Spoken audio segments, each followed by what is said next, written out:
much, Sarah.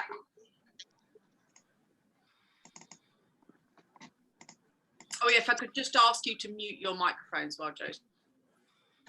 Okay, can you all wave at me that you can hear and see me and everything is fine? Thank you very much. So thank you for that wonderful introduction, Sarah, and for joining me this afternoon.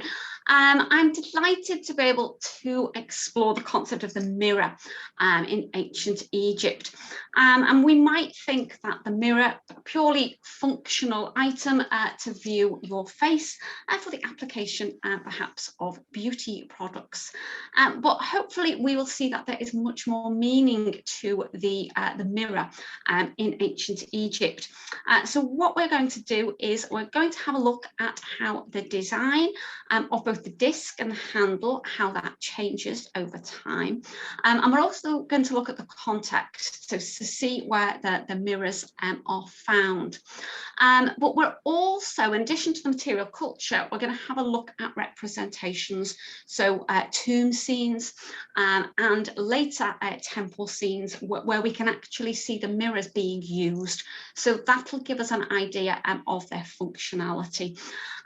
And we'll also consider textual references where the Egyptians talk about the mirror. So hopefully we can get some idea of what the Egyptians thought about the mirror. I've chosen this beautiful example to start. Some of you that went to the Saatchi exhibition in London will no doubt have seen this. This is a beautiful mirror case that was in the tomb of Tutankhamun. Unfortunately, the mirror has not survived, but we can see the case is making the form of the Ankh, and that is the word the ancient Egyptians used to describe the mirror. So we can see straight away that the mirror is linked to this concept of life, or to make live. The origin of the Ankh is much debated, and no one really has any firm answers.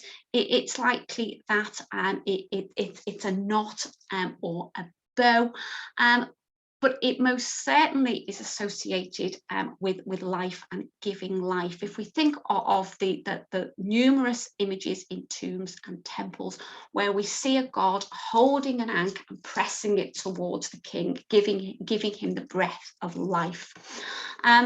And we also see beautiful libation dishes such as this. This is a pre-dynastic dish from the that's currently in the Met. And we can see water would have been placed in here. It would have taken on the qualities of the Ankh, the life-giving essence, and then it would have been poured through here. So we've got really quite strongly that this concept of the mirror as life giving. Labels in tombs of the Old Kingdom describe really the mirror as an Ankh seeing the face, and it's that the importance of the visual element. Sarah and I were talking about this earlier, but we have to be aware that in ancient societies, people would not regularly see themselves in the same way as we do. We can't get away from ourselves. We walk down the high street and we see ourselves.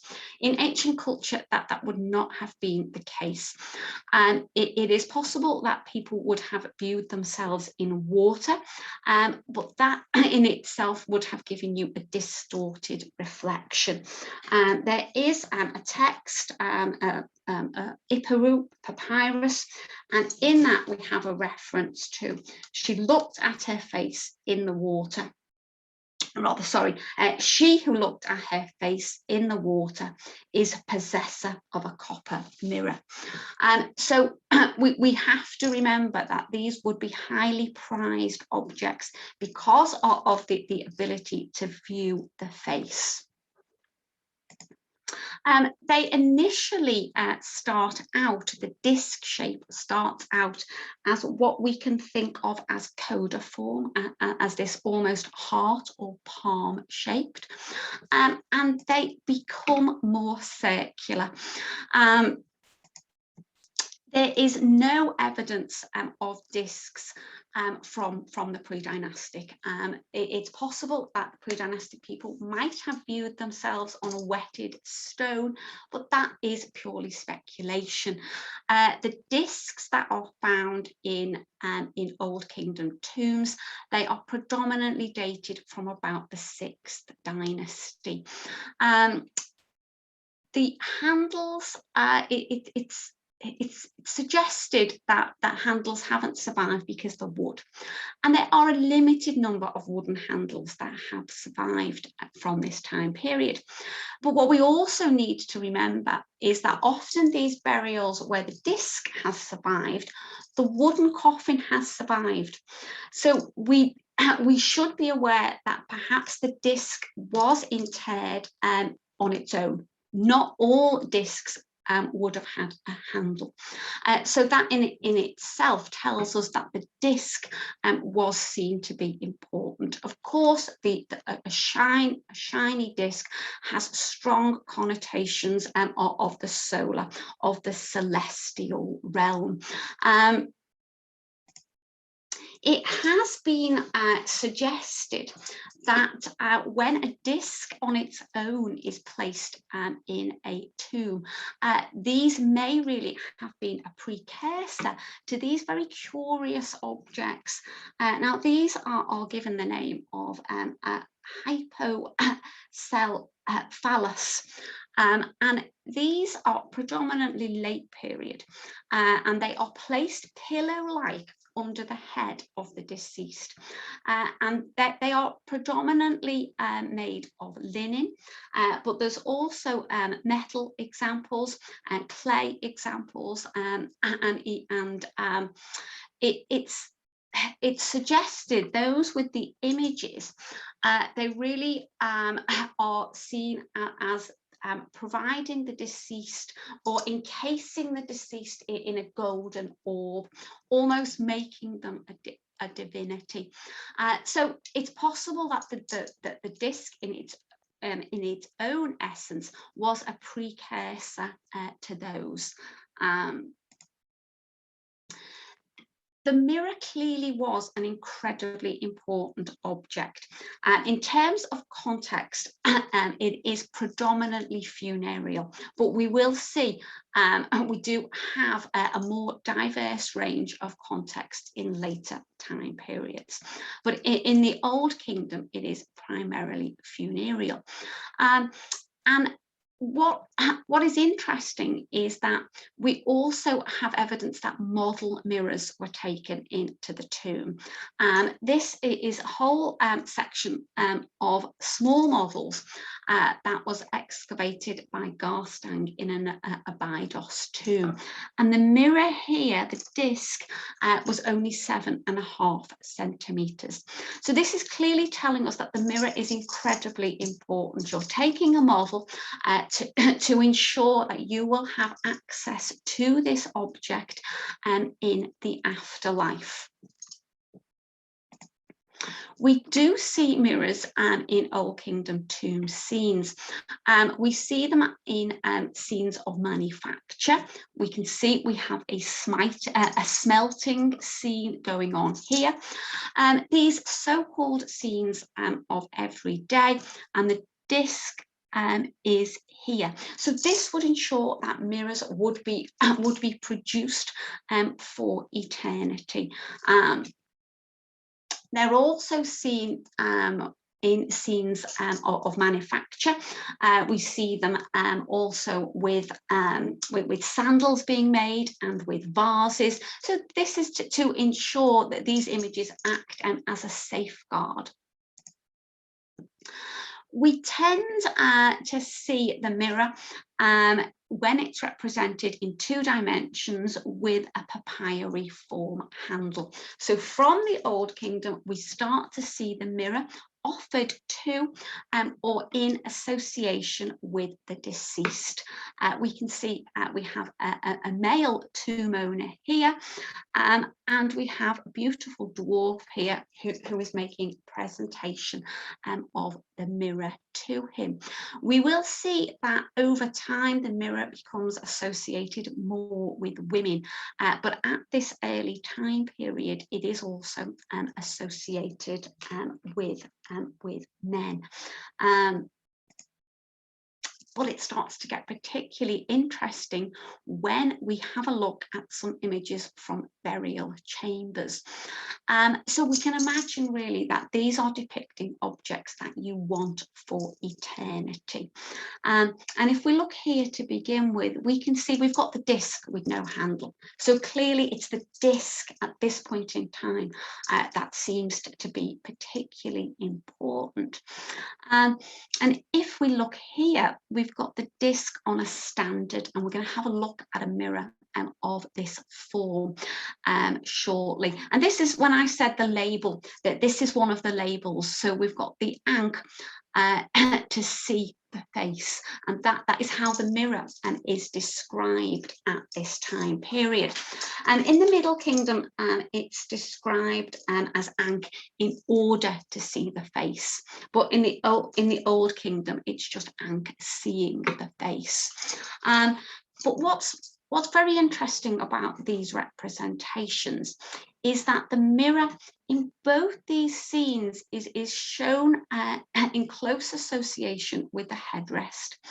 And headrests are in many respects a very similar item, that real headrests are taken into the tomb, but also amulets of headrests are taken into the tomb. And that shows really how important the object is. Under the head of Tutankhamun, there was a tiny amulet of a headrest. So the headrest really functions to protect your head, and the association really is that as the sun rises each morning, so will you, your head will rise. This symbol is very much like the Ankh, the symbol of the horizon. So I think it's quite telling that we have these discs, this orb, associated quite strongly with the sun next to these headrests. So this is an example of one of these beautiful mirrors with the handle taking the form of a standard. So this is slightly later in date. We're now in the Middle Kingdom. So initially the papyri form is the most common, but these mirrors of the standard are absolutely fantastic, because let us remember that the image of a falcon on a standard is really one of the first determinatives that are used to write the word necha, which means divine. So quite clearly this disc is being seen and equated with a divinity, and that's really showing us how important this concept of the disc is. And if we look here, we also have the eye, the wadjet eye, which we can see as representing wholeness and togetherness. These standards, in addition to the wadjet eye, other labels actually are the divine one, and also the heliopeton. So clearly this concept of the disc, the orb, is being associated with the divine. And if we look at this image from the Nama palette, we can see these standards. Standards are used from the earliest time period to show representations of either divinities or localities. So this is really a very important image. So, as I said, we might think that the disc is just used for the application of makeup or beautification in life, and then taken into the tomb for its association with the sun. But from the tomb of Memeruka, we have some very interesting images where we see the mirror actually being used in what we can think of as ritual action. And I know we bandy about the word ritual sometimes in a rather haphazard manner, but really we can see some some very interesting activities which are nothing to do with beautification.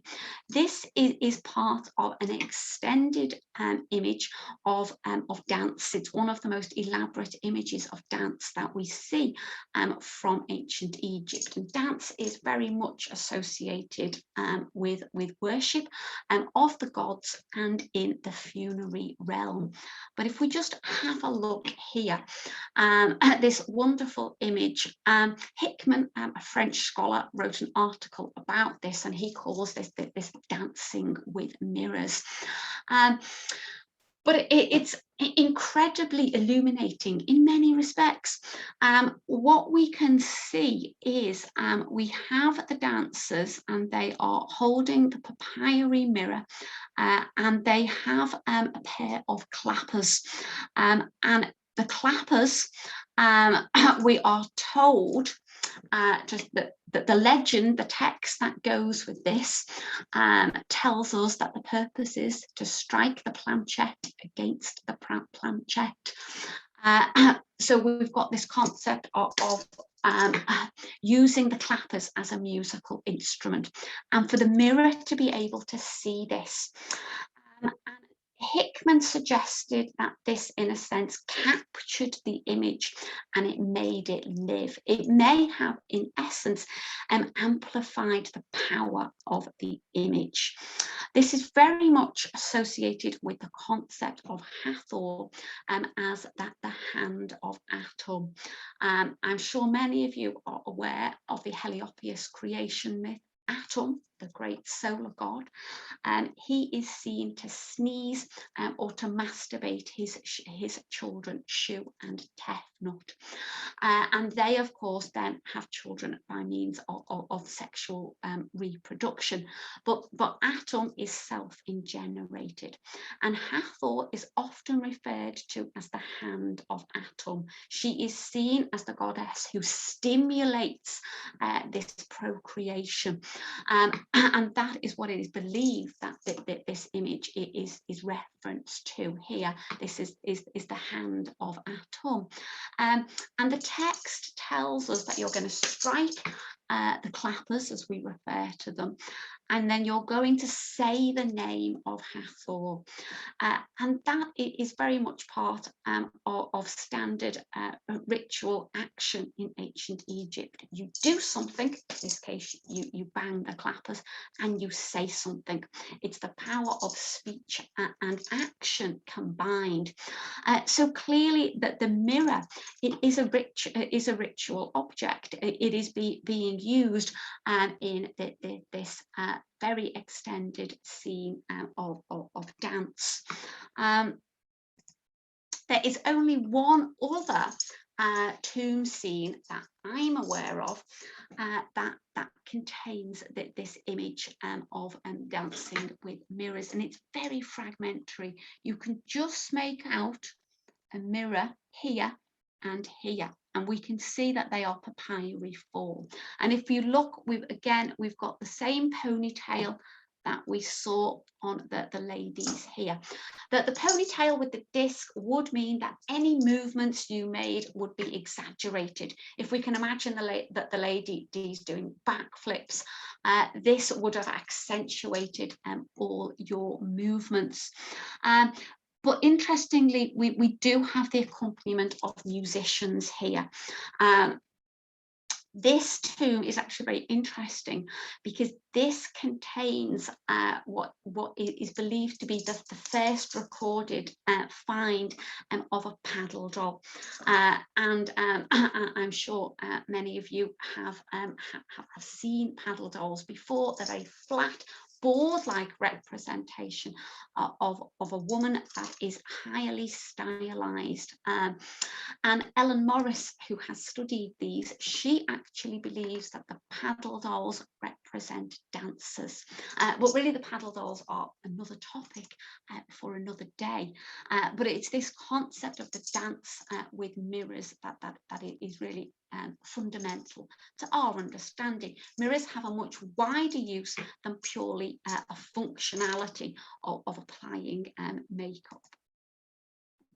Now, the the concept of the use of the mirror is very much associated with priestesses of Hathor. And one of the earliest Hathoric mirrors was found with this rather wonderful priestess of Hathor, Amunet. Amunet is particularly interesting until the British Museum carried out the infrared on Ginger and on his colleague, his female companion from Geb Lane. Amunet had the prestigious place of being the earliest evidence of physical tattooing in ancient Egypt. But now we've got Ginger and the female companion from the pre-dynastic period. But as part of this extensive burial, she was also interred with two mirrors, and the text on her coffin clearly tells us that she is a priestess of Hathor. She actually has two coffins.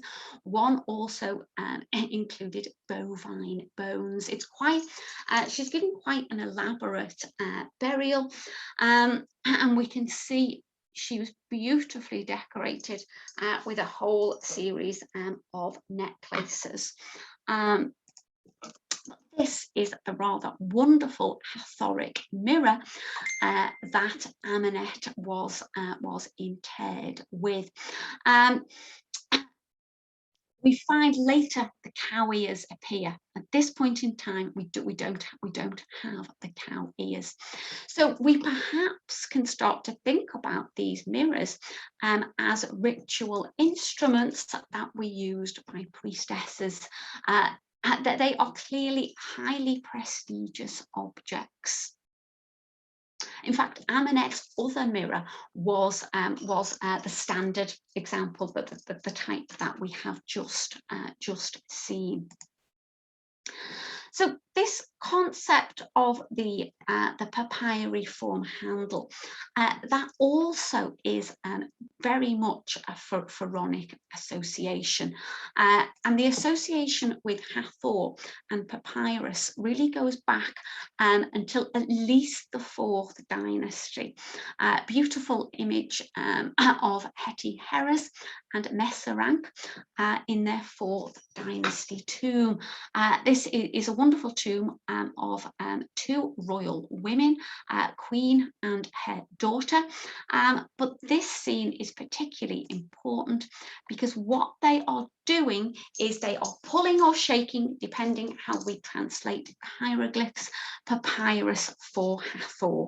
So from as early as the 4th dynasty, we've got a clear and strong association that papyri could be used in the worship of Hathor. So if we just think of the incredibly important emblems we have in this object, we've got the face of Hathor, we've got the papyri umbel, and then we have the disc. We can perhaps see this as symbolizing the sun rising out of the primeval marshes. From the Middle Kingdom, we do start to get highly elaborate mirrors. In the Old Kingdom, the discs tend to be copper and bronze. From the Middle Kingdom, some of the royal examples, we have the discs of gold and electrum. This is a very famous example that I'm sure many of you have seen. But it does exactly the same job. It was found by Petrie at Lahoun. The rest of the tomb had been looted, but there was a little niche that contained some fantastic boxes rammed full with jewellery and indeed this beautiful mirror. But if we think back to our dancing with mirrors, and if we look at this pair of clappers, this example I have selected because we have these dots on them, and the dot pattern was exactly the same as the tattooing that covered Amunet, priestess of Hathor. So perhaps these clappers are symbolizing that not just the hand of Atul, but the hands of the priestesses. And we have to imagine the power of this dance as perhaps being amplified when it is illuminated in the mirror disc. This particular pair were found in a shaft tomb. It's quite a complex burial. The shaft tomb was found in an area of settlement, but quite close to it there was also a chapel, and it's not clear from the excavation reports fully whether the clappers were associated with the tomb, the chapel, or the house. What is very interesting is that the clappers were actually one pair of 13. And if we think about dancers in a troupe, are these the clappers of a whole troupe of dancers? Back to the paddle dolls, which are believed to also represent dancers, they're also found in multiples. We often find multiple paddle dolls. A number of paddle dolls were also found with Middle Kingdom interments that include mirrors. Some of the clappers also have beautiful Hathoric heads attached. So we can really see from this time period that this very close association with dance, with Hathor, and with the mirrors as these ritual instruments. The texts on the Old Kingdom mirrors do indeed confirm that many of them were owned by women, by priestesses. There is about 10 of these mirrors that have inscriptions, and most of these are women, and they are priestesses of Hathor. This is a particularly interesting example because we can see we've got a later text which has been added in Greek, but obviously that is at a later time period from our Old Kingdom text here. None of these are dated any earlier than the 6th dynasty, but we can see a clear association with women and with priestesses. What's quite interesting is that the handles start to take inscriptions in the Middle Kingdom, and they do have a number of men mentioned on them, but the discs from the earlier time period are very much associated with women and priestesses of Hathor. This is a very fine example, and interestingly, it is interned with a Shen, so a symbol of eternity, this beautiful carnelian, which to me very much is a symbol of the sun. Carnelian is a beautiful stone with this translucent nature, which seems to reflect the different stages the sun travels in. Also, the burial contained a beautiful faience hippo, very much associated with the protection of the deceased. If you view this at the Met, it is displayed in a beautiful cosmetics box. The box was found in the pit burial, but this was not its original placement. The mirror was found on the chest of the deceased in between his mummy wrappings, and that is the common place when mirrors are found, particularly in the New Kingdom. They are placed on the chest, so we can see how incredibly important the mirror is. In the Middle Kingdom, we don't see any more of these images of the dance with mirrors. The images of the dance with mirrors really is confined into the Old Kingdom, and it's suggested that perhaps this is because the dance becomes very much associated purely with the king and with his rebirth, and it's not appropriate to be depicted on non-royals. But what we do see is images of mirrors and menettes and sistrum being deposited as grave goods. And this really, I think, leaves us with very little doubt that the mirror and the menet, we can see these as ritual objects. These are not purely objects which have a practical functionality.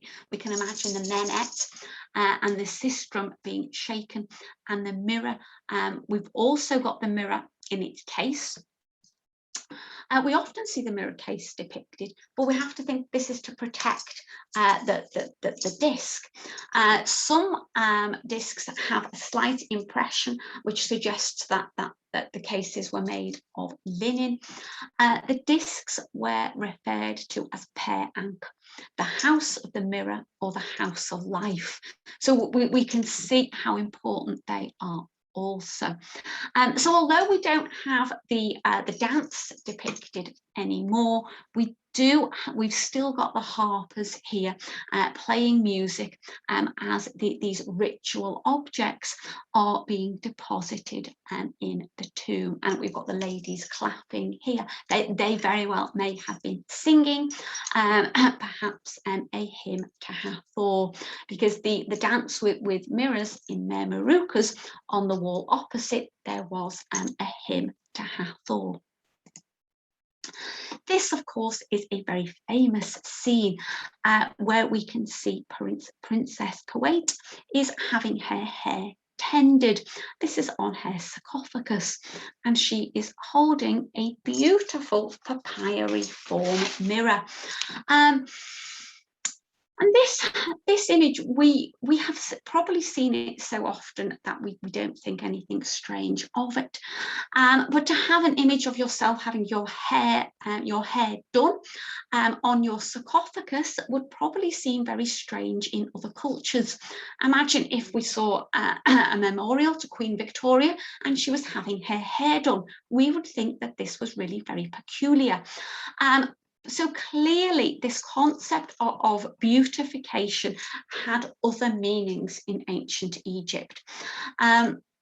She is drinking milk, so this might have been part of historic rituals. The concept of having your hair done it is also an action which has more meaning than functionality. And we can see this on these representations of first intermediate period coffins. Clearly the concept of having your hair done had meaning in the afterlife. This particular example was placed by the head end of the coffin. So Henaway perhaps would eternally have her hair done. But hair is also very much associated with Hathor. Papyrus Ramesseum 11, in this text, Horus is calling for the protection and the help of his mother. And in this text, he associates each god with a body part. So Seth is associated with testicles, and Horus himself is associated with eyes, and Hathor is associated with hair. And hair in itself is also taken into tombs as a grave good. There is baskets found in New Kingdom tombs of balls of hair, and sometimes hair is rolled and contained in mud balls. Hair, of course, has a concept of regeneration. You can cut your hair and it will grow back. Hair is also associated, particularly the decoration of hair, with the prelude to sexual activity. The tale of the two brothers. The wife of Anubis is trying to seduce her brother-in-law, and in this text, she's having her hair done, and he tells her that she needs to loosen her braids before they lie together. So this concept of sexual activity, Hathor, is very much associated with the mirror, and again, perhaps the viewing of this activity amplifies everything and makes it much more powerful. We can see how important the concept of the mirror as a grave good is in the Middle Kingdom. This beautiful offering bearer. Now, these are offering bearers, I'm sure we're all familiar of this example from the tomb of Meketra, and they often bring food and drink, but this example has a beautiful pair Ankh, the house of life here, and she's holding a hess jar which would be used for libations. So it's quite clear that this concept of taking the mirror into the afterlife with you remains very important in the Middle Kingdom. We saw the models, the tiny mirror in the Old Kingdom, and now we have offering bearers also bringing the mirror to you, again with the beautiful papyrus emblem. And this fantastic model boat from the Middle Kingdom. These model boats very often depict the voyage to Abydos. So if you haven't made the voyage to Abydos in your life, that would not matter. You can include the model in your tomb. But if we look here at this lady, is she holding a mirror disc here? So we can see that these concepts of the mirror, it's not just the object, it's the representations that we see. And in the Middle Kingdom, we start to see the mirror also depicted in the object frieze in coffin texts. So coffin texts, we start to see them as early as the First Intermediate period. As the name suggests, they are inside the coffin and they are for the benefit of the deceased. There's about 1,185 of these recorded, and they are to aid your afterlife. Some of them are based on the earlier pyramid texts, but the pyramid texts were the preserve of the royalty. The coffin texts, their most remarkable thing is that non-royals could use them, and you could become an Osiris and you could have an afterlife with the gods. And in the frieze of objects, we see a whole manner of material culture represented. Sometimes we have elements of royal regalia and objects that you want to take into the afterlife with you. And here it's a beautiful representation, papyriform mirror with the eye. So we can think of the watch, the wholeness and the togetherness. And next to this, we have the symbol of the was spectre, which is a symbol of power. So clearly that the mirror was of great importance in your journey in the afterlife. We do start to see more of an association with women from the Middle Kingdom onwards. It's a beautiful representation from the funerary chamber from the tomb of Senet. The tomb is the earliest decorated tomb from Thebes. It is dedicated to her and to her son, but the imagery is very much dedicated to her rebirth and her renewal. And if we look here, we can see Senet is being offered a mirror and a coal pot. it's very, very possible that these are referring to toiletry rituals which are associated with rebirth and renewal.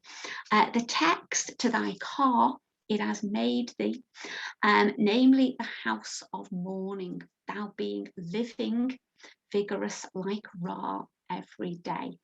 The concept of the house of mourning, Blackman many years ago talked about the house of mourning as a place which is associated with temples, initially where the king carried out his toiletry rituals every day, which were associated with his rebirth and his renewal. But it's this concept of the mirror and the coal pot, and we see this carrying on in the New Kingdom.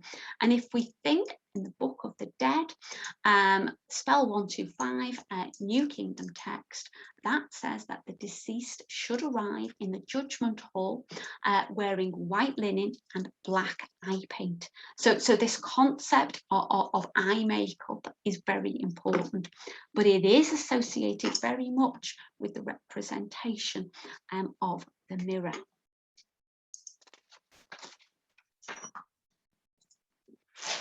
So most of the mirrors that we have seen are found in tombs. There is a limited number, particularly when we get to the New Kingdom. We will see we do have votive examples left as offerings. But this beautiful example at Manchester, Petrie describes this as coming from the workman's quarter of town. So was this beautiful example used in the home? Was it used for beautification, or was it used for household worship? We can see we have a wooden handle, so it's not as elite as the royal examples we've seen, but we've got the same elements: the beautiful Hathoric wig and indeed the cow horns.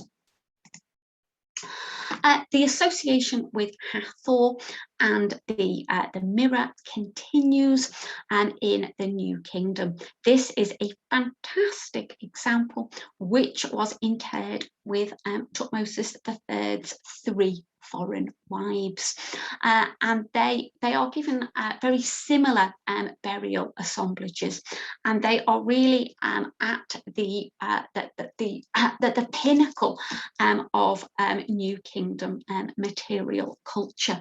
We can see we've got Thutmose III's cartouche here, an incredibly powerful object.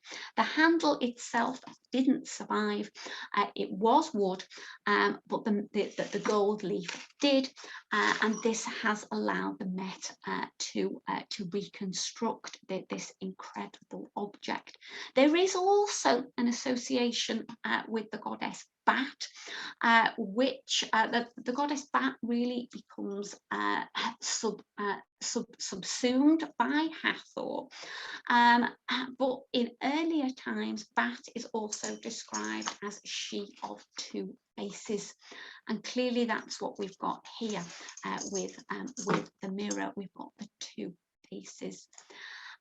We do have some wonderful New Kingdom references to Hathor, and this is from a New Kingdom love poem.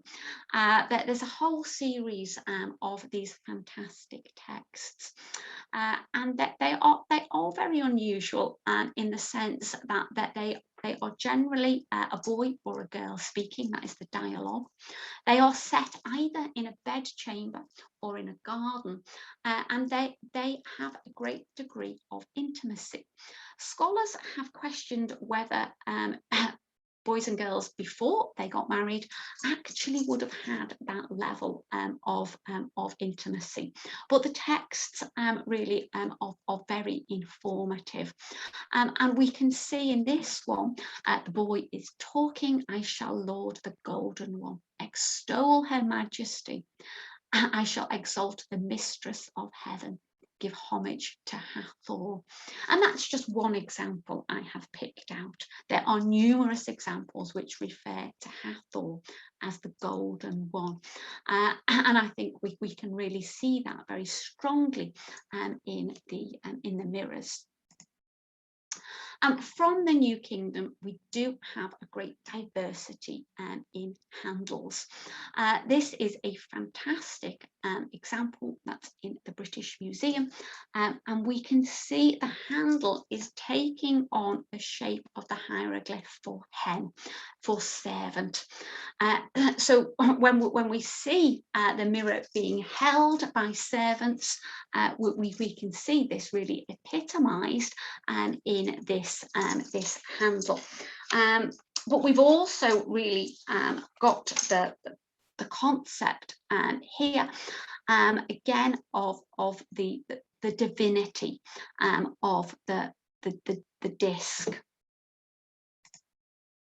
Now, I know Sarah has been researching mirrors, so she has probably looked at the New Kingdom Dream Manual, which is a fantastic text.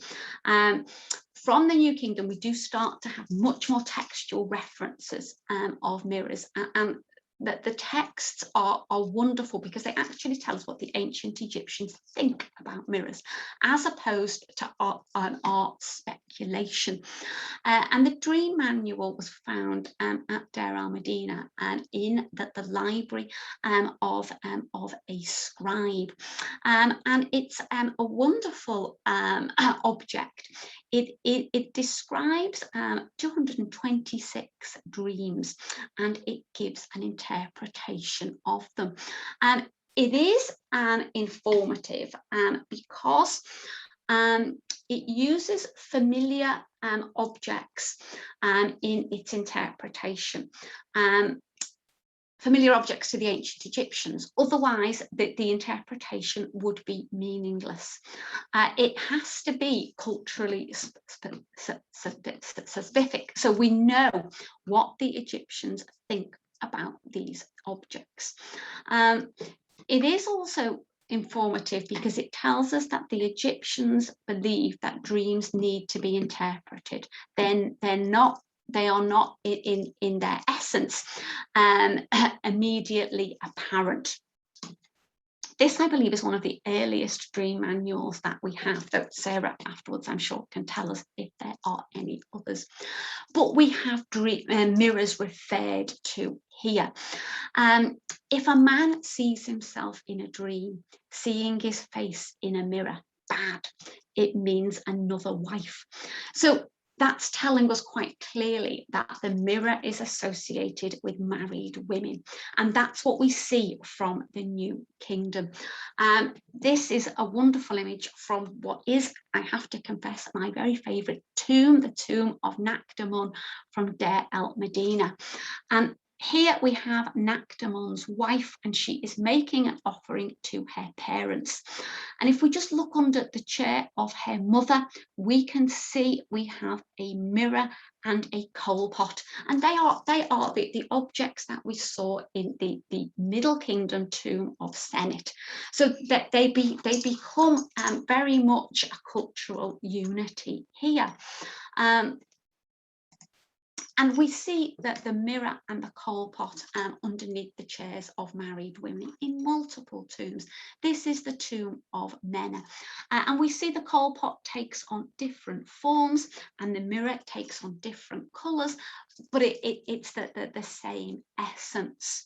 And the other reference to visualising the face in the Dream Manual: if a man sees himself in a dream, seeing his face in water, bad, it means spending a lifetime in another life. And again, that's that concept that we briefly considered, the fact that the only other way that you would be able to view yourself in ancient cultures is to look in water. And water is very much associated with the celestial realms, with the sky. And of course, water is the means by which the gods travelled.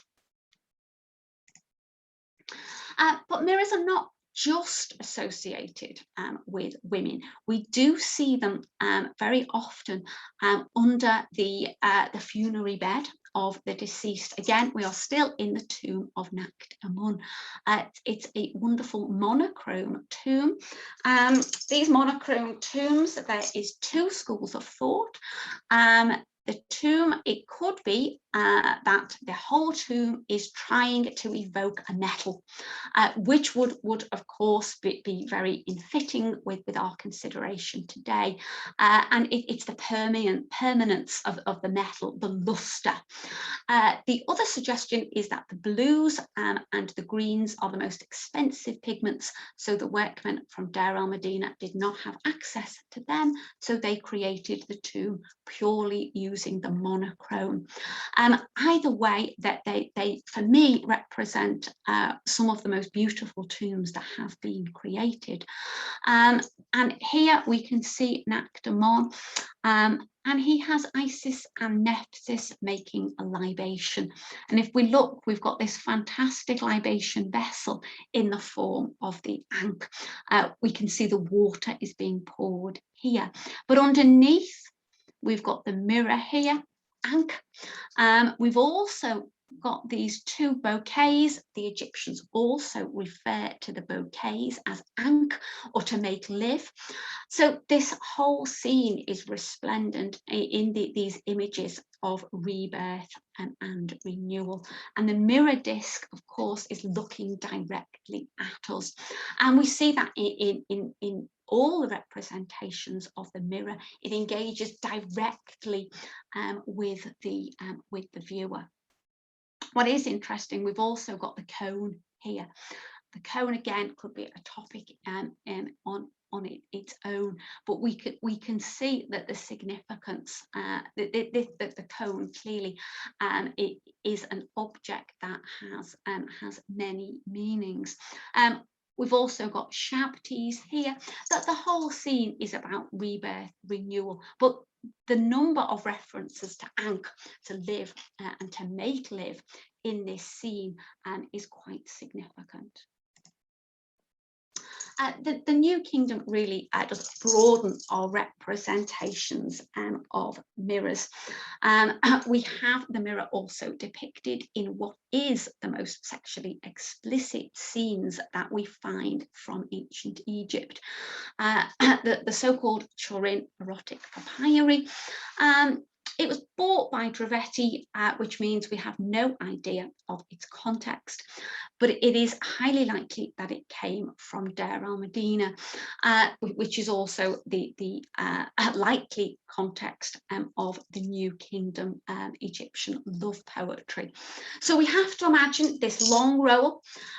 It contains 12 scenes of a sexual nature, which has couples or sometimes multiple participants engaging in impossible positions of sexual activity. But a third of this papyri roll has scenes of animal parody. So we have cats and mice taking a reversal of fortunes. But the Turin erotic papyri also is highly likely that it is a parody, because in addition to the impossible sexual scenes, we also have rather baldy and unattractive men engaging in sexual activity with much more attractive and younger nubile women.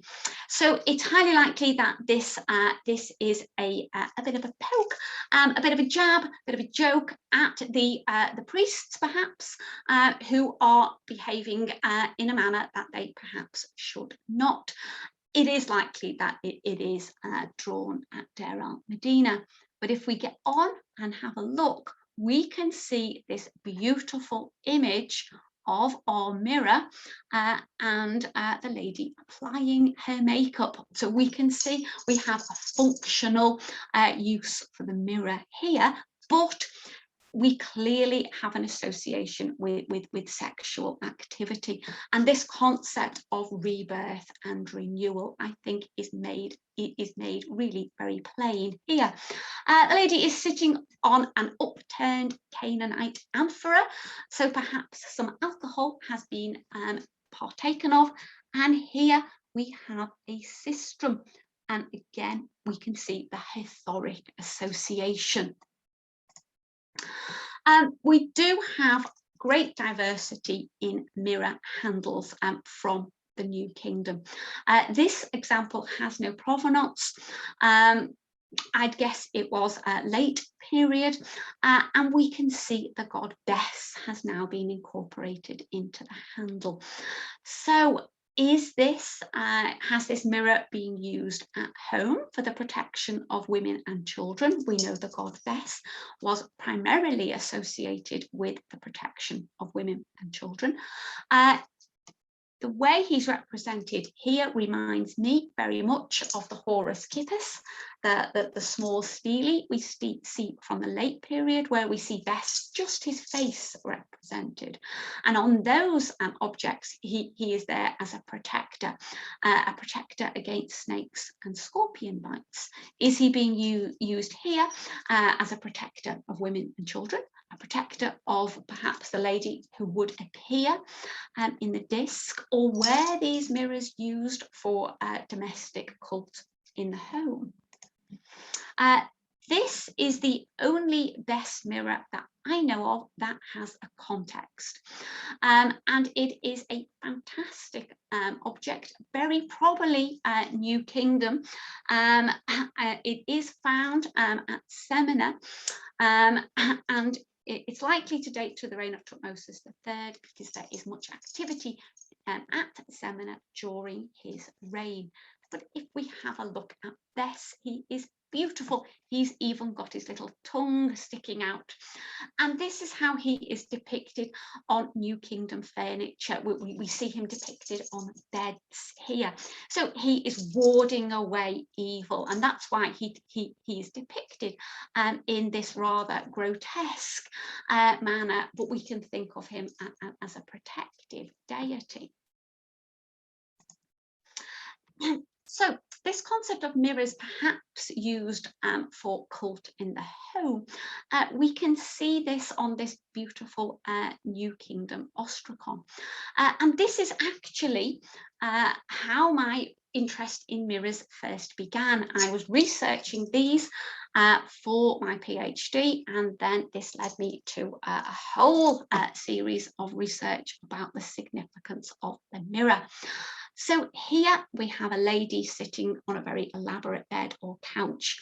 Think of these as floral garlands, and we can see Bess has been incorporated into the bed. And the lady is seated, and we have a servant, very probably a servant because she is naked. She could be of non-Egyptian origin due to her hairstyle, and she is offering the mirror and the coal pot, the objects that we keep seeing. It has been suggested that this may be part of purification rituals that women undertook after the birth of a child, perhaps after their period of confinement. The Westcar Papyri tells us that women would ideally have a period of confinement where they are excused perhaps their normal duties.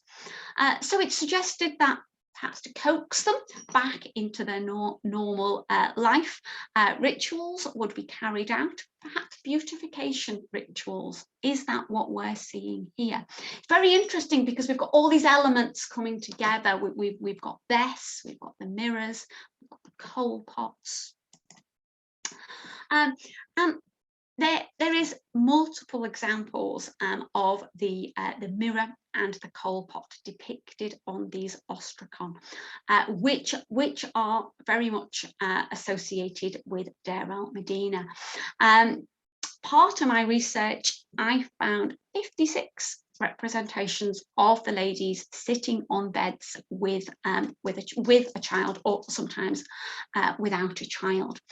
And out of those, 10 included an image of a mirror underneath the bed. But we have to remember they're very fragmentary. And we are fortunate we have got this end of the bed depicted. We could have been less fortunate and had this end that had no mirror. So the numbers really are skewed because it just depends on the fragmentary nature. What is interesting is that of the 10 examples I found that included the mirror, the coal pot was found next to them in 8 of them.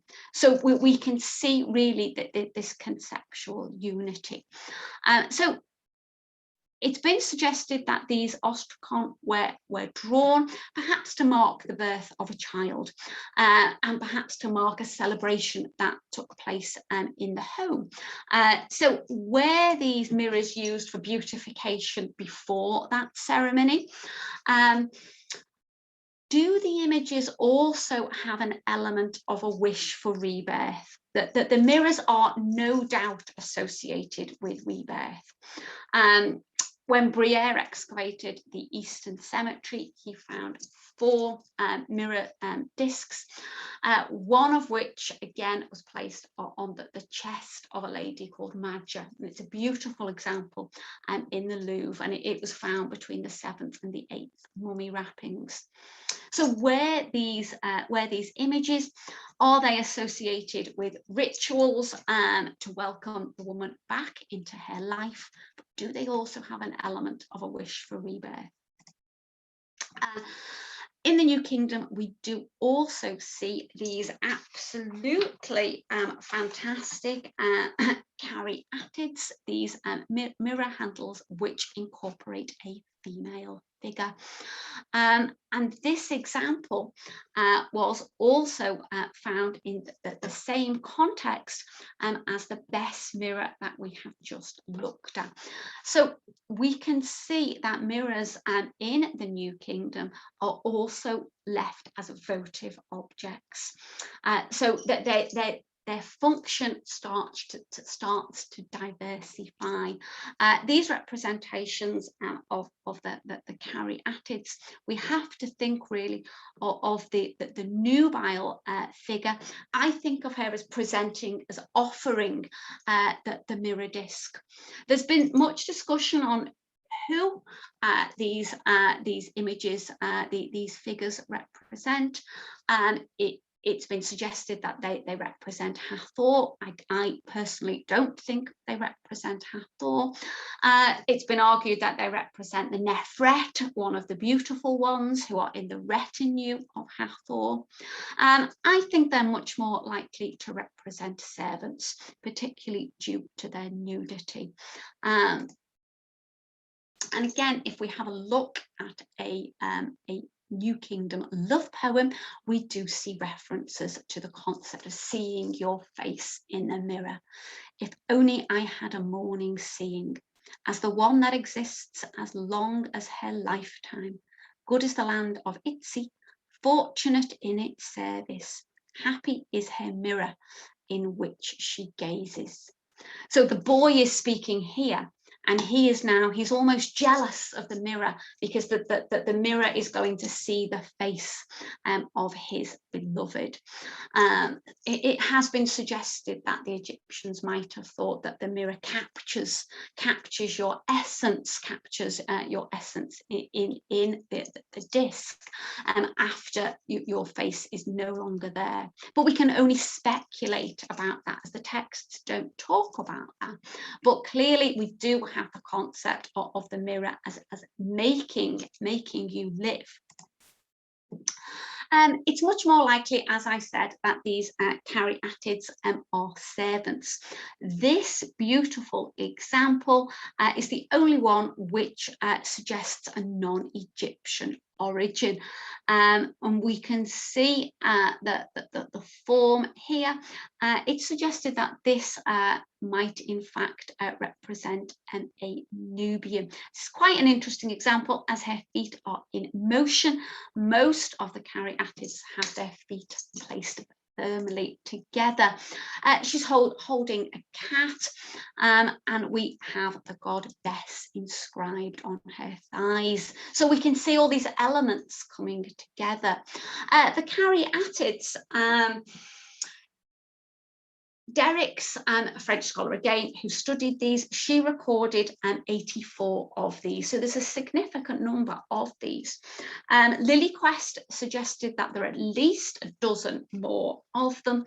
For my research, I was only looking at examples with a provenance, and I found 14 examples that had a firm context. 12 of these were from tombs and 2 were from temples. So we've still got very much the association with the funerary realm, but we are also moving into the votive province. Most of the, well, all of the examples with a provenance were from the 18th dynasty, although there are 2 wooden examples of the handle. And one of those is dated from the Ramesside period, and it's dated quite firmly to the Ramesside period. So it is likely that the caryatids did continue after the Amarna period. So we really end our consideration of mirrors in the Greco-Roman period. And here we can see the mirrors really become objects which are offered to divinities. There is quite an extensive set of representations found in 15 temples. As many as 85 scenes have been recorded. Husson, again, a French scholar, has studied these, and he suggests that the mirrors, we see 2 mirrors generally represented. They represent the sun and the moon, and we can think about them as dispelling darkness, so that they are really triumphing over death. So it is life over death. The text also tells us that divinities have indeed made the discs. Sometimes Ptah is referenced. Ptah, of course, was the patron of the craftsman from Deir el-Medina. He was seen to be an ancient artisan. Sometimes Sokar or Tataten, who was really a primeval creator god. The texts talk about how the divinity is pleased to see her face, and how her face is illuminated in the discs. But the discs really become a mark, really, of the king's offering. This is a fantastic example because here we can actually see that the king is offering a Hathor-headed mirror, and we've got the hem, the beautiful, so we've got the symbol of the servant. So is the king representing himself here as the servant of Hathor, and he offers her this mirror disc, which is very much an emblem of herself. The texts are very interesting, and they are very similar, and there is 4 really types, 4 structures that the texts take in these offering of the mirrors, and it suggested that they were really part of a standard form, and there may have indeed been a papyri text that hasn't survived that these were copied from. So hopefully we can see that the mirror throughout pharaonic history, because we started really contemplating the Old Kingdom and the pre-dynastic, and we are now at the Greco-Roman, we can see that the mirror takes on a whole variety of uses, and its use is far beyond just the functionality of applying makeup or indeed beautification. So I know you will be receiving the link. I have included the references if any of you want to follow them up, and I hope your French is up to scratch. Anyway, I will stop there. Sorry if I have gone on. slightly longer than you might have expected. That was amazing, Jo. I really enjoyed that. So interesting. It brought up so many ideas. I've got like a massive list of scrawled notes here. We were talking before we went live about my idea about the lustration bowl or the libation bowl at the British Museum, and I just wanted to show the people in the audience this, because when Jo was first telling me about Hathor being associated with mirrors, I'm sure a lot of you will be familiar with this object at the British Museum. It's down as a libation bowl, but I viewed it about a month ago and I suddenly was struck that it's a perfect sun hieroglyph, because that central circle is in perfect ratio to the outer to make the sun hieroglyph. So I wonder if actually it would have been filled with water and used as a mirror, and Hathor obviously being associated with mirrors and it being the sun hieroglyph, I kind of thought maybe someone, like maybe even newborn infants, could be washing it, and it would offer them the opportunity of a new life. But anyway, I'll stop sharing that and I'll start looking at my questions. No, it's fantastic. I've not considered that, but the fact that they've taken the time and the trouble to create a perfect circle in the middle clearly was meaningful to the ancient Egyptians. And the concept of water, other than the mirror, that's the only way the Egyptians would be able to see themselves. And we forget that we're all so used to seeing ourselves, and it must have been quite a powerful concept. And your average person, wouldn't have had access to a mirror. It's a highly elite object. But even still, those ancient mirrors would have given a slightly kind of vague with yourself as well. So yeah, definitely. Hathor being associated with the mirror, there was an idea of your reflection being beautified in that surface. Yeah, and when I've discussed mirrors in the past, somebody suggested, and I thought it was a great suggestion, that the distortion the distortion might also have, you're not getting a perfect reflection, so that might have led you might have looked quite similar to ancestors, so it might have led you to think, oh, I look a bit like Auntie Ethel or any of your ancestors, because it's not the perfect reflection. Someone mentioned earlier, I think it was Peter, about the clappers. And it came to my mind, the representation of the clappers as being the hand. Do you think there could have been a onomatopoeic element to that, with the hieroglyph being the D sound? And the could. And Peter's asked, why did they use clappers instead of clapping their hands together?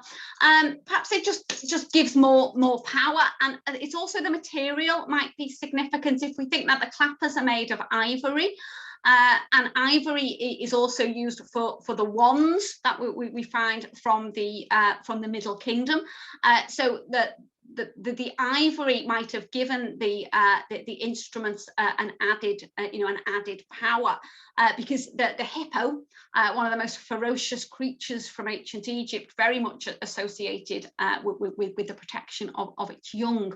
But I guess it just would have made more noise. And also, if somebody's holding the disc and then you're banging the clappers together, you've got much more of a sort of a ceremonial activity.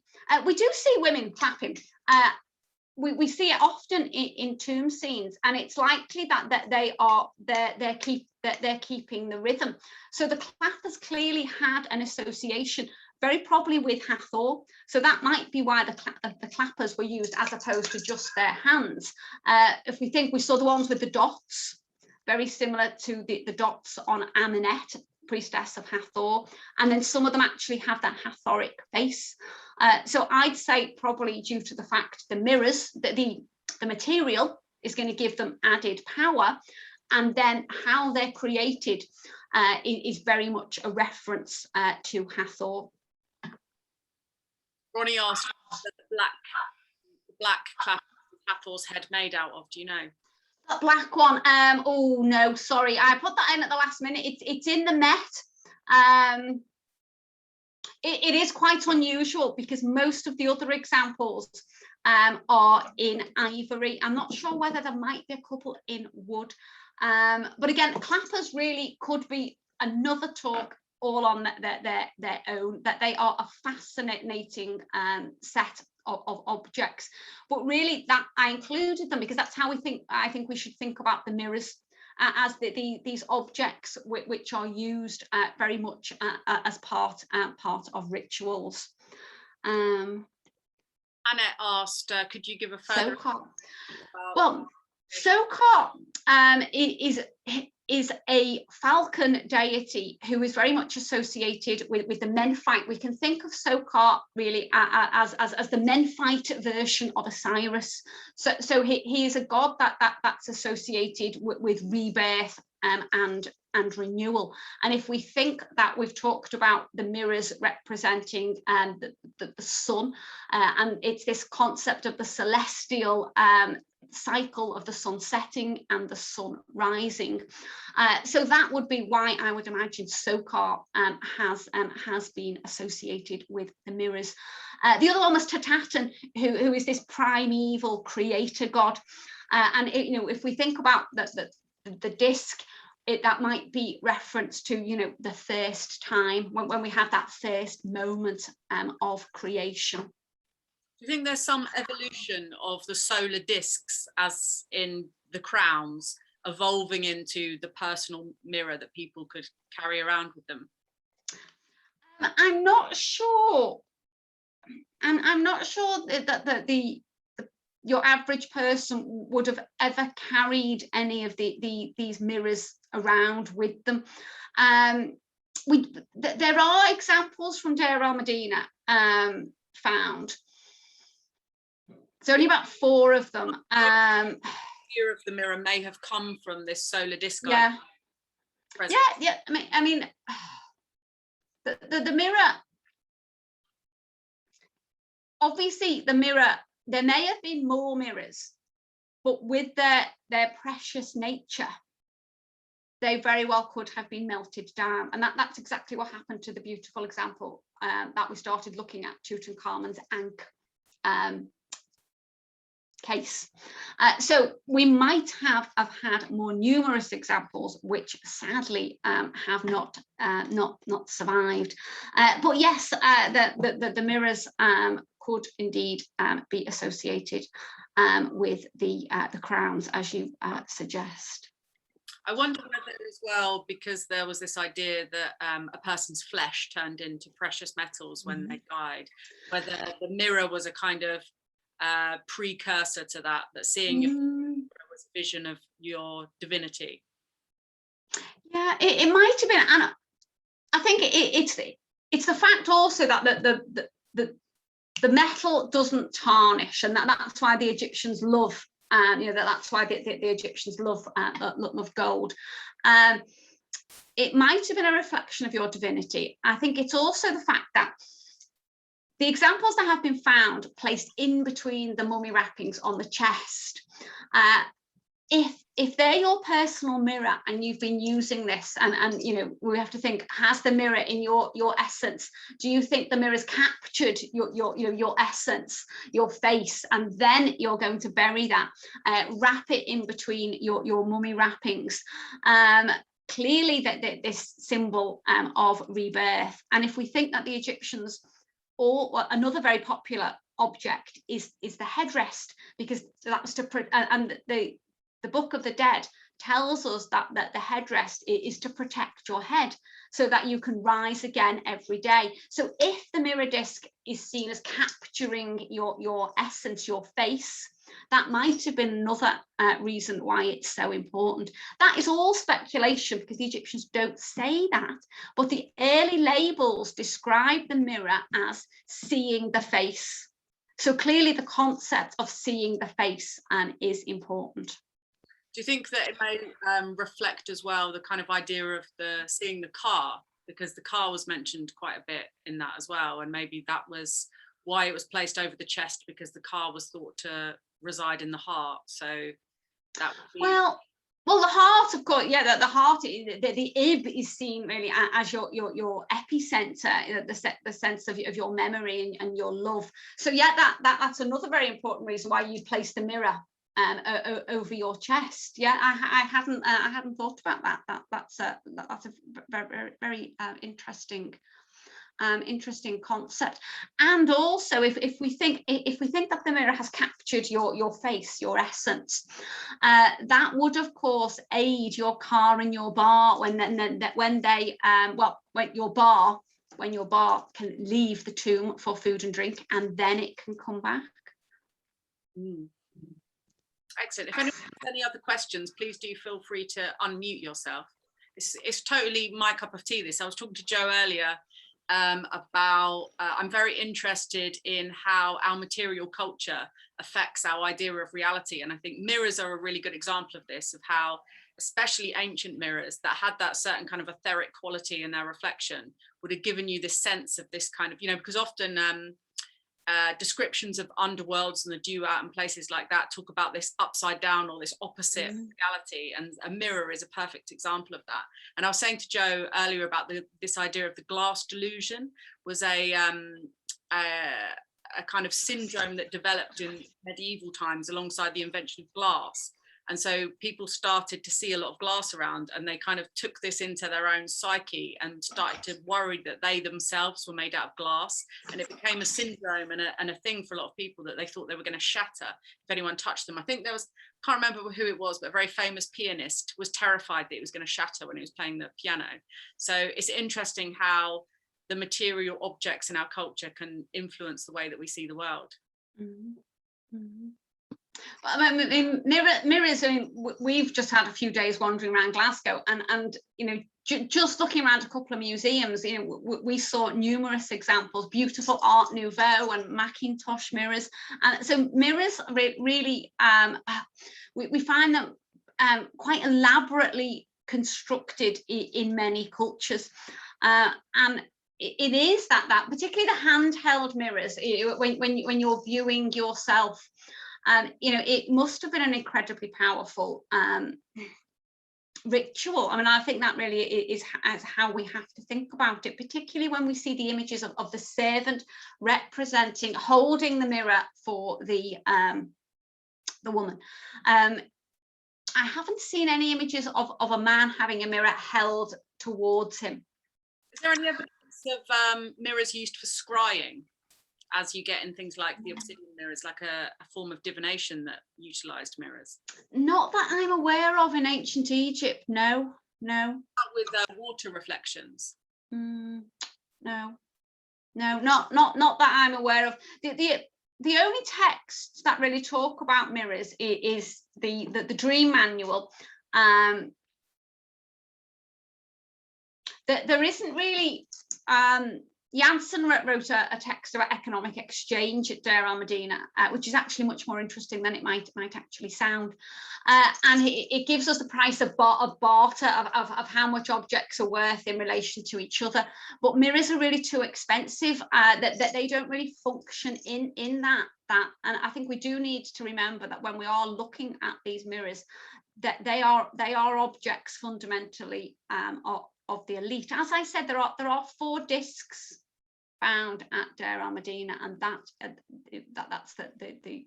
the tombs of the workers. Right.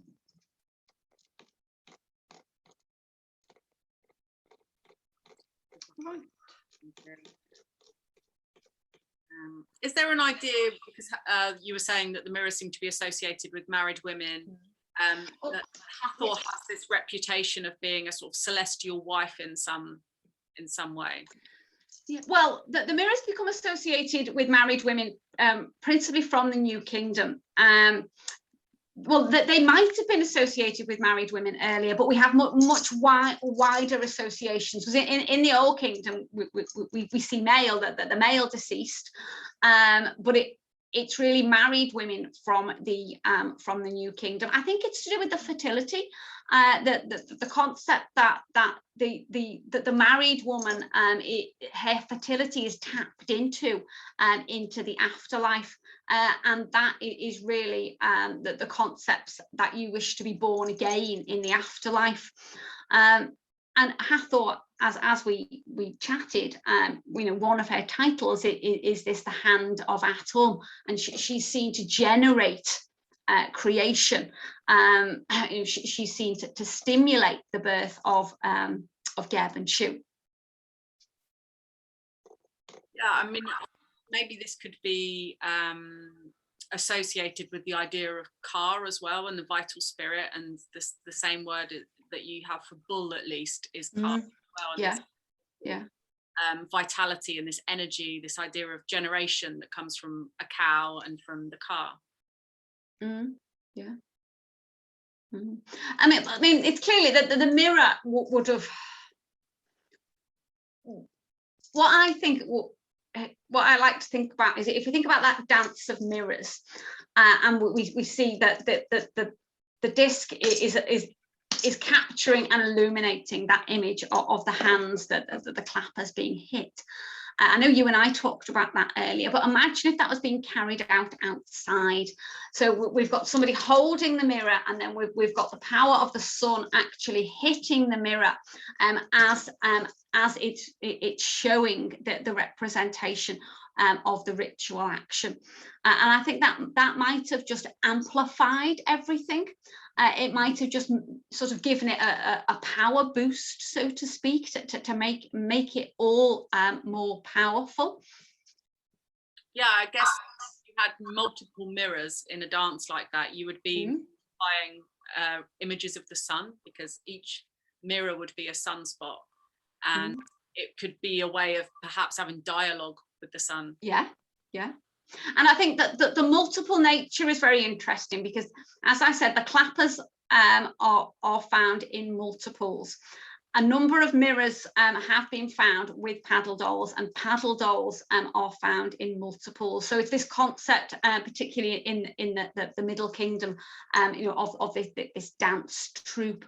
But we don't see the dance with mirrors in the Middle Kingdom. The dance with mirrors is in the Old Kingdom, but it's suggested that perhaps it becomes inappropriate because in the Middle Kingdom that is very much associated with the king. So we don't see that anymore. It's interesting. Two mirrors represented, and one's the lunar disc and one's the solar disc. Was there an idea of methods of determining which was which? Because I know some of the mirror representations, especially under the beds, have the dot in them, like they are. The sun. Well, different used. Did you have silver and gold mirrors? Well, yeah, the references to the mirrors as the sun and the moon are predominantly from the Greco-Roman temples, but the earlier texts do describe the mirrors and give them different colours. So it is likely that we do have these earlier references to discs, which might be symbolising the sun and the moon, but it's only when we really get to the later period that we have actual texts which refer to them as the sun and the moon. But I think it's a wonderful way to think about them as dispelling darkness. I mean, if we think about the sun and the moon both traveling through the celestial cycle, and of course the king is seen to be responsible for the cosmos. He has to rule. His rule has to be within Mart.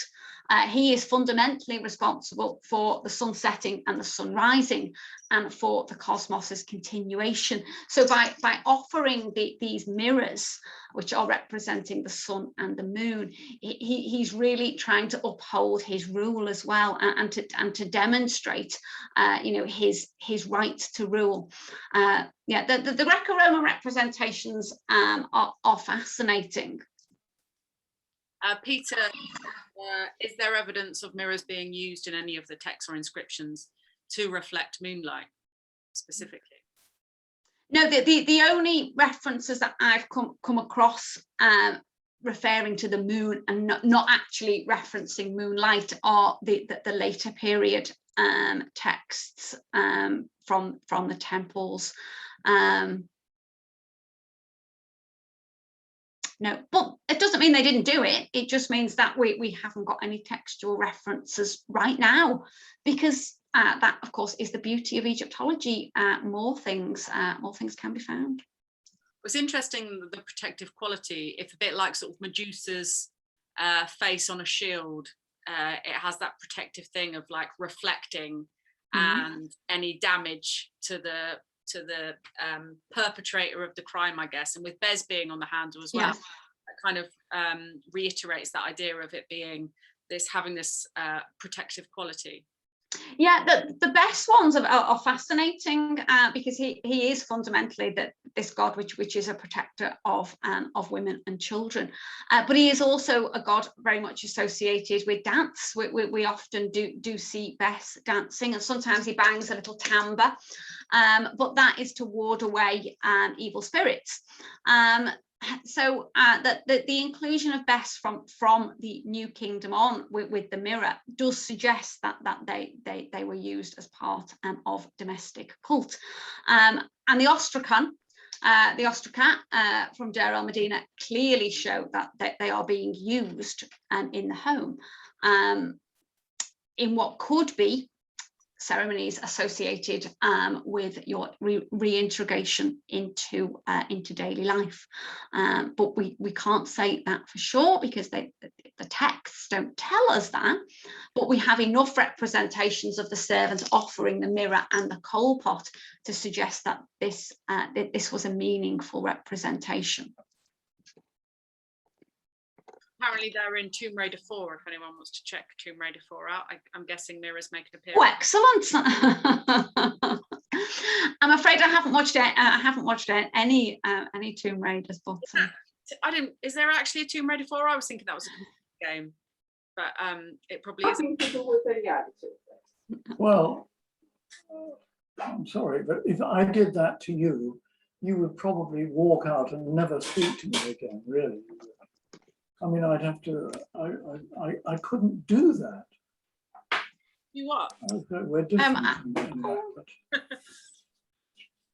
Does anyone else have any other questions at all? Well, if that's... I don't know anybody else. I've never heard you do it to anybody except... Do you hear me, let's leave it. Anyway.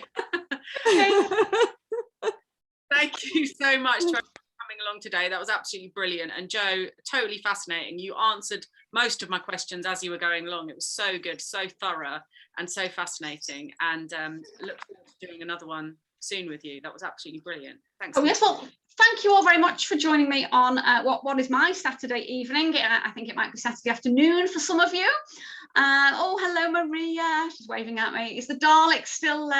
I love the Dalek. See you on Monday. Yes, I will see some of you on Monday. Thank you very much for inviting me, Sarah. As always, it was a pleasure, and I will certainly be very happy to do another talk in the future. So enjoy your weekend, everybody, and thank you very much. Bye-bye, Arthur. Bye. Oh, and George. Oh, thanks, Jo. That's great. Bye-bye. Bye, Cheryl. Maria. Bye-bye, everybody. George wave. Bye, Arthur. George. Bye, Diane. Arthur. Oh, Bye, Anne. Bye, Bye, Steve. Jo. Bye. Bye, the Dalek. Bye, George. Bye, Arthur. Bye-bye. Oh, Bye-bye. lovely to see you again. I've got no cats Bye, Pat. today. Oh, no. I think you've got some cows out. Oh, sheep outside. Yes, I'm You sure. mean you're suffering from catlessness? Yes, catlessness Yes. for 10 days. Oh, Ooh. why? I'm at my brother's house in the Lake District looking after his holiday cottages whilst he's on holiday. So my cats are at home. So you're in charge? I'm So the somebody's boss. looking after your cats while you look after your brother's cottage. My next door neighbours. Oh, I've got right. very good next door neighbours. My little one failed her blood test, Oh, so she's off to see a liver specialist. oh, fingers crossed. Yeah. So We'll we also, cancelled her holiday. we'll also That little Misha. Yeah. Mm. Yeah. Oh, hope she'll be okay. I'm sure she's fine. It's just a blip. La la la. To everything else. Yeah, but we worry about them so much, Mm. don't we? I know. I cancelled my holiday. Oh, Really? Oh, Anne. I would too. Well, she's going to see the specialist, and just before, and we might not have the results, and we would be worried, so we just cancelled the holiday. On the other hand, though, would Misha miss a cat treat if she knew that you were ill?